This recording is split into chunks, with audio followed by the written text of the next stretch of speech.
Guidelines Guruji, 1+1 is 3. You know, Telugu and we are calling them ప్రభాత వేళ బుధవారం ఏకాదశితో కూడిన బుధవారం శ్రీ విఘ్నేశ్వర మరియు శ్రీమద్ వెంకటేశ్వర ఆశీస్సు శుభాకాంక్షలు అందరికీ నమస్తే. మానవ జన్మే చాలా సతమవుతూ కష్టాలతో కొంతమందికి చాలామంది నాకు ఫోన్ చేస్తుంటారు, శాంతిగా ఉంది గురువుజీ గారు, అలజడిగా ఉంది, అసలు మనసు అల్లకల్లోలంగా ఉంది, అసలు ఏం చేయాలో దిక్కుతోచడం లేదు, ఏం చేసినా ఏం పనులు కావడం లేదు, అసలు ఒకసారి అనిపిస్తుంది ఎందుకు ఈ జన్మ అని అనిపిస్తుంది అని చెప్పి వెక్స్ విసిగి వేసారిపోయి వాళ్ళ ఒక ఆక్రందన తెలుపుతుంటారు. నేను ఇదివరకే చెప్పాను, తాళము తయారు చేసేటప్పుడు దాని చెవి కూడా తయారు చేయబడుతుంది. తాళం లేకుండా చెవి లేదు, చెవి లేకుండా తాళం లేదు. కష్టాలు కర్మలు మనం చేసినప్పుడు దాన్ని నుంచి సులువుగా బయటకు వచ్చే తరుణోపాయం కూడా భగవంతుడు గురువుల్ని నియమిస్తున్నారు. గురువుల తరఫున ఒక సందేశాన్ని మెసేజ్ని మానవాళికి ఈ ప్రపంచానికి ఇవ్వబడుతుంది. అలాంటి మెసేజ్ ఈరోజు ఈ తిథి నక్షత్రాలు మేళవించి మన దిన ఒక భాగంలో భగవంతుడి తిథి నక్షత్రాలు మేళవించారు.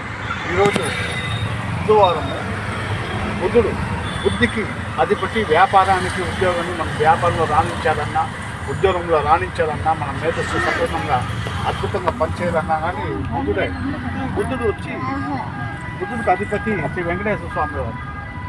సో వారాధిపతి విఘ్నేశ్వరుడు వారు. ఈ మూడు సంబంధించిన అద్భుతమైన రోజు ఈరోజు ఏమి చేయాలంటే మీరు ఏమి చేయాలి, పొద్దున్న ప్రాతకాలంలో అంటే మధ్యాహ్నం వరకు మీకు మధ్యాహ్నం లోపల ఈ ఉండ్రాళ్ళు కానీ మోదకాలు కానీ చేసి విఘ్నేశ్వరుడు సహస్రనామం చదివిన ఎడల పొద్దున్న అది చేయాలి. మధ్యాహ్నం 12:30 1 గంట లోపల. సాయం సంధ్య వేళలో నేను అందరికీ సుప్రభాత సేవలో పెట్టున్నాను. విష్ణు సహస్రనామం విఘ్నేశ్వరుడు నమస్కరించి విష్ణు సహస్రనామం చేసిన ఎడల మీ సమస్యలు, మీ కష్టాలు, మీ అలజడి, ఒక డిస్టర్బెన్స్ అన్నీ కూడా వైదొలిపోతాయి. ఎందుకంటే ఈ తరుణోపాయం భగవంతుడు చెప్పాను, మీ సమస్యలు కర్మలు చేసినప్పుడే సపోజ్ ఒక ఋషి శాపం ఇస్తాడు, మనము పరితాపపడి ప్రాధాయపడినప్పుడే దాని శాప విమోచన కూడా ఉంటుంది. అలాగే మనం తెలుసో తెలియకుండా కర్మలు చేసి ఉంటాము.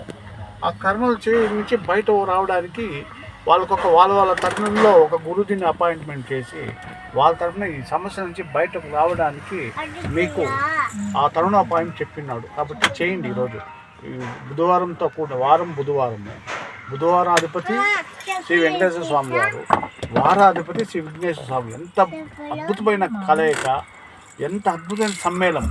ఇటువంటి దాన్ని మనం అలవర్చుకోవాలి, దాన్ని ఉపయోగించుకోవాలి. మన కర్మ తాకి నుంచి, కష్టాల నుంచి, అలర్జీ నుంచి, మనసు అల్లోకల నుంచి దాని నుంచి సులువుగా బయటకు వచ్చే ఒక ప్రక్రియ ఇదే. పొద్దున్న విఘ్నేశ్వర సహస్రనామం చదవండి, మోదకాలను ఉన్నంతలో సమర్పించండి. సాయంత్రం విష్ణు సహస్రనామం తులసి సమర్పించి ఎర్ర వైష్ణవ ఆలయంలో ఇంట్లో కానీ మీ గుళ్ళో కానీ శ్రీ విష్ణు సహస్రనామం పఠించండి. అందరికీ శ్రీ విఘ్నేశ్వరి మరియు లక్ష్మీ అరవేలు పద్మాసవత దేవి నాంచా సమేత గోదాదేవి వర్ణాసవ సమేత ఒకల మాత వాసుదేవుడు సమేత ఓం శ్రీమద్ వెంకటేశ్వర స్వామి వారి ఆశీస్సులు, శుభాకాంక్షలు. అందరికీ నమస్తే.